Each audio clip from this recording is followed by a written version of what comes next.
Sizin karşınızda. Bizim belə həyəcan maşın girən kürsülü, geçen kuru yerde evimiz var. Ev o kadar güzeldi, gel göresen. Daxil olup yukarıya. 5 taş kürsülü. Qapını açdıq, içəriyə girdik.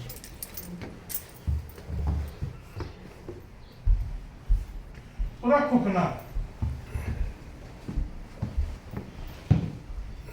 Geniş kukunası var ha. Geniş kukunası var.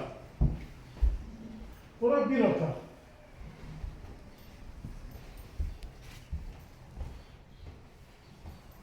Bura bunun zalıdır.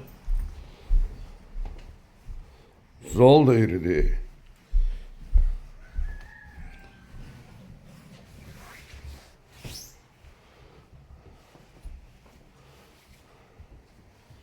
Bura bir otak. Üçüncü otağı. Bu da onun dördüncü otağı.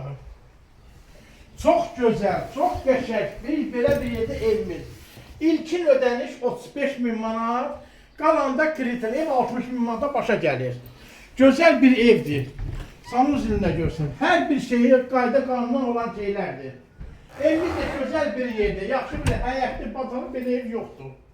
Kanalımıza abone olun, zəng edin, sizə yaxşı evlər çıxardan evləri satmağa kömək edək. Gözəl evlər bizdə, bura qədər.